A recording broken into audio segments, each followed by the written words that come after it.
Hello Aries, welcome dito sa aking channel, Kapalaran 888. Welcome guys.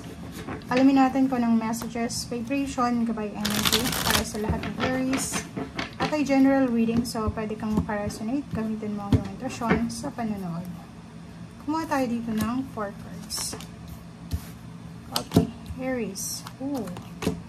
Our feeling ko, resonated din to sa Leo. Okay, Aries. Wow. Ang galing. May Aries ngayon na nanonood na nakafocus sila para sa harvest season. Like may, for example, may ginawa silang isang pagtatanim. Nagtanim sila ng binhi or pwedeng nagtanim sila ng karma. It's either good or bad karma yan. Basta karma. Or pwedeng kung ano yung ginawa nila for the past 7 months or 7 years. Or 7 decade, 70 years old na yan eh, diba? Sinasabi ng Barase dito na may possible na pagbabago na ini-expect ka. Doon ka nakafocus sa ngayon eh. So, ibig sabihin, itong King of Swords is nakafocus ka sa improvement, nakafocus ka sa moving forward, sa progress, sa growth. And, since facing ka na doon, diba? So, nakatingin ka sa forward mo, sa goal mo, sa spot mo, nakatingin ka sa goal or sa kung ano man to na priority mo. Sinasabi dyan ng barahan na willing kang iwanan kung ano yung mga hindi magandang ginawa mo sa past. So, ibig sabihin, may mga unhealthy habits ka, unhealthy vices, unhealthy relationship, environment, work, toxic na relationship or anything. Nakikita ko sa'yo dito na handang-handa ka na para makapag-start over. Okay? So, itong The Wheel of Fortune, sinasabi ng barahan na may incoming na new beginnings dito. May incoming new beginnings or may incoming transformation.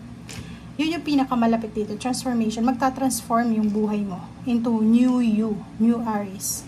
And if ever man, if you're waiting for contracts, documents, paperworks, or kung ano man siya, sinasabi sa'yo dito na on the way na siya. So, wag kang masyadong maiinip kasi etong pagbabagong ito na hinihintay mo, tinatrabaho mo, ay posibleng ibibigay sa'yo ng universe as soon as possible. Okay?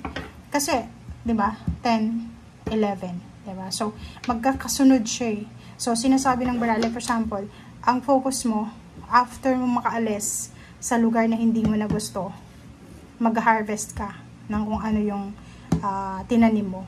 Magbabago yung buhay mo, makukuha mo yung hustisya, makukuha mo yung deserve mo na freedom. Okay? Okay, thank you. Okay, so Ace of Wands. Wow. So, yun. Ang galing. 0 the 4. So, yun. So, ang nakikita ko sir dito, punong-puno ng pagbabago.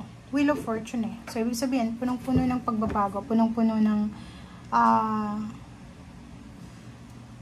ang hirap sabihin. Kasi isa lang na energy yung nakikita ko sa inyo eh. Ang nakikita ko sa inyo dito na parang yung iba gustong baguhin yung pangalan. Gusto nilang baguhin yung pangalan nila, gustong baguhin nila yung environment. Like, ayaw na nilang bumalik sa kung ano sila dati, kung saan sila dati. Parang gusto nilang magpakalayo-layo. Parang ganun. Gusto nilang ayusin yung buhay nila in a positive way. Okay? Leap of faith. Nakikita ko sir dito na kahit hindi ka sigurado, excited na excited ka para sa freedom na to or para sa new beginnings na to. Okay. 3 buwan ka nang naghihintay. 3 taon. Pwedeng naghihintay ka sa perang yan, sa it's either offer, financial offer, pwedeng naghihintay ka na bayaran ka ng utang, or naglo-loan ka sa bangko, parang ganun. Naghihintay ka na ma-approve yung loan mo or anything, comment down below.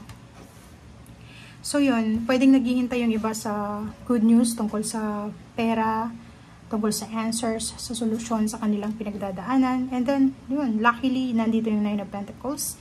So, sinasabi sa inyo dito ng 9 of Pentacles na lahat ng minamanifest mo or yung sacrifices mo dito ay posibleng matutupad yung pangarap mo dahil nagbigay ka ng effort dito eh, diba? So yun. Relationship, may nakikita akong parang bagong relationship sa future. Okay? So, posibleng may ikakasal. Posibleng may magsa-celebrate ng wedding anniversaries. Posible din Aries na makakatagpo ka ng bagong pag-ibig. Pwede nyo iba makakatagpo kayo ng mga business partnership, bagong kaibigan, bagong kakilala. Parang ganun. Travel, relocation, movement, success. Oh. Okay, so nakikita ko sa'yo dito. Meron kayong pinaplanong paglilipat bahay, pagta-travel. Hindi ka makatulog sa gabi sa sobrang pag-iisip. Hindi kayo, parang yung excited ka na matapos na itong paghihintay mo, excited ka na dumating na yung pagkakataon na ito na makaalis ka na, makalaya ka na sa kung anumang restrictions or stagnation ito. Atong Page of Cups, may mag-offer sa'yo ng comfort. Okay? Lalo na sa iba na umiiyak sa gabi, or pwedeng hindi makatulog, or pwedeng negative yung emotion nila. So, sinasabi ng Barasay dito na pwedeng may mga tao sa paligid mo na i-comfort ka, diba? May mga taong bibigyan ka ng mga good advices, inspirational advices, or anything na makakatulong sa'yo para makaramdam ka ng peace and harmony sa iyong puso. Okay? Okay, Ten of Cups. Nakikita ko sa'yo dito na isa sa kinakatakutan mo is yung mawasak yung pamilya mo.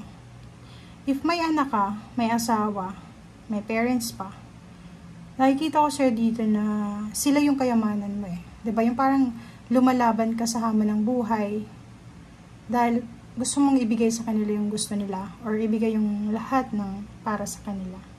Ang problema lang dito, masyado kang nakafocus sa kanila na nakakalimutan mo na may sarili ka ring buhay, katawan. Okay? So, I hope na yung changes na gusto mo dito is i-apply mo yun muna sa self mo. Tanungin mo muna yung sarili mo na sobra-sobra na ata yung ginagawa ko sa pamilya ko. Kasi normally dito, give and take yung energy eh. Pero nakikita ko puro ka lang give ng give.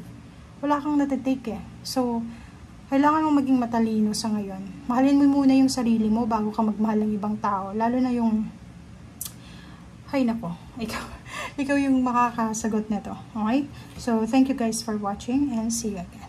Bye!